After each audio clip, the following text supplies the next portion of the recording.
the people who assimilate, right? So you have Sammy's father, the pastor, who's like, this is a way. This is a path to a good, life, a solid life. This is decent life. A decent life. Let's go. Like, what are you doing? Leave the guitar. Join me on this side. Keep your head down. Work. Follow religion, and you will have a decent life. Which I think is important to specify that follow the religion that was imposed on us. Follow the religion that was imposed on us. Because it's not like, let's connect in this faith that we've had in our family and from our ancestors from years. No, this is like, hey, this is a path that was presented in this territory where we're at as a way of decent life. Follow me along. This is a safe way to go.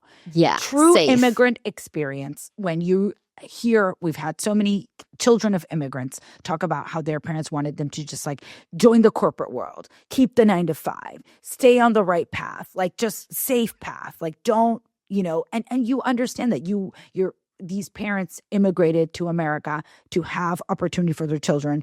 Here's the opportunity. Just take that. Don't stray away. Right? Yeah. That is such this is what they're giving us. This is what they're giving us. This is what we're allowed to have. This is what we have to work with. It. So take it, because this will give you security and safety.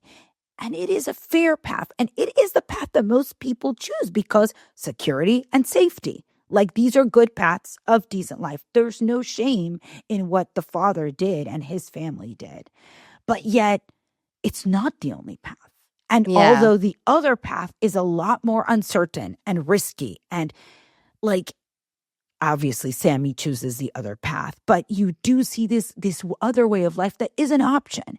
And it's so heart-wrenching when Stack is trying to convince his brother, like, just join me as a vampire, because this is the other path of safety, even though, like, if you watch the movie, you get it. It is the other. I mean, there's a price to pay, obviously. There's a price to pay, but this is a path. Like, yes, you are going to lose yourself in becoming this vampire, but you also get all of these. You get to live. You get to live.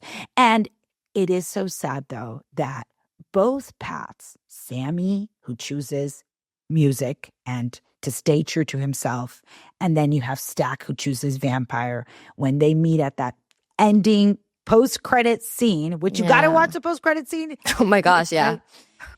And they both have the same similarity, that the happiest day in their lives was the day where they both fought for their freedom and lost, because one lost everything, the love of his life, his family, and just, had music. And then the other one lost his identity. And that is so sad, because, like, yes, you get to live.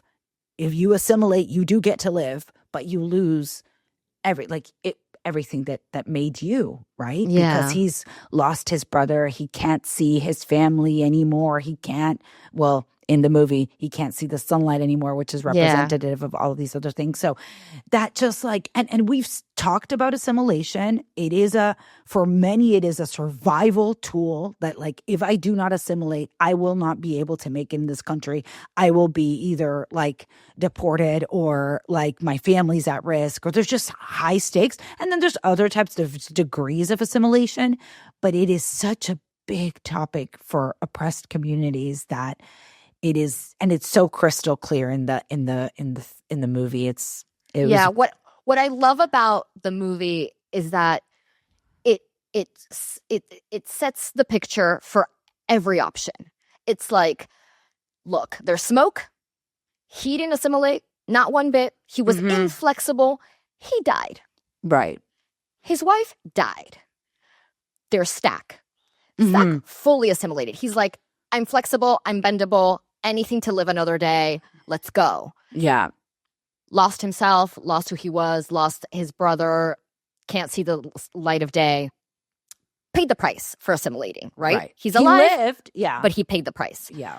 And then there's Sammy, who you would think, wait, he's the winner. Is that the solution? And it's like, no, not even. Because, first of all, he's the sole survivor of that night. Yeah. The sole survivor, meaning he's the exception. He's not the rule. Everyone else died or became a vampire. Yeah. And the fact that the only reason he lived was because there was this very exceptional circumstance by which the twins, one decided not to kill the other, but promising that you'll let him live. Meaning his situation isn't replicable. I know. No other person can be like, oh, I'm going to be the next Sammy. Because what, you're going to find a twin to negotiate for the vampires? What? And he also had to let go of his core family who wouldn't accept his new style, the path that he was choosing in his life. So like he got to do his passion, which was play music, but alone, right? Yeah. So none of these options that the movie is setting forth for us are desirable in any way. Yeah. There's no right or one way to live your life exactly. It's not like, oh yeah, we like at the beginning you're like, we don't want to be vampires. So like anti-assimilation, right? And then the movie makes it complicated and it's like, wait. though. Because no one else has the best life either, right? So it's complicated for everyone. All options are difficult options. None of them lead to bliss.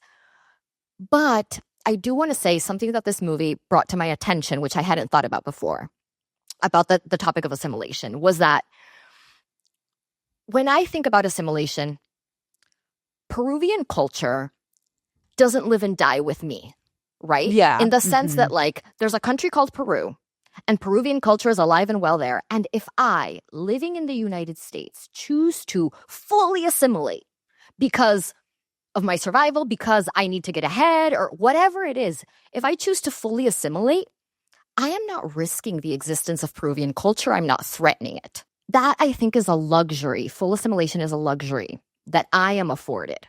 Yeah. But when you talk about the Black community in America, their culture does not exist in some country called Black culture in America, right? It exists in the United States because of, how they were brought here via slavery, blah, blah, blah. So there's African culture, but that's not their culture. Right. It's the culture of their ancestors, but it's not theirs. Black culture in America lives and dies with Black people in America. Right. So if all of them were to assimilate fully, Black culture dies. That's why it's so dire. That's why I think it's the first time that this clicked into me. Yeah. But it's like, oh, so like, that's why the Black community is so hell-bent on preserving their culture, on being even insular with their culture to a certain degree, of being sometimes even exclusionary, of being like, no, this is ours. Right. Because it lives and dies with them.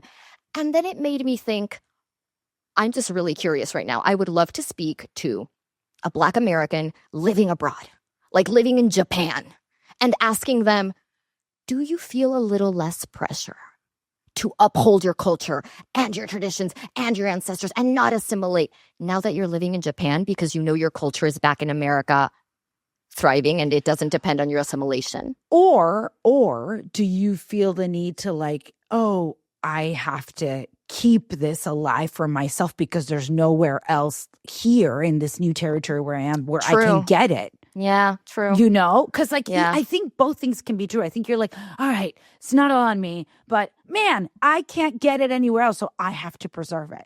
I have to be it for myself. And then if you have offspring, I have to pass it down. True, right? True. Like, I don't know. It's not easy. There's no easy answer, I think.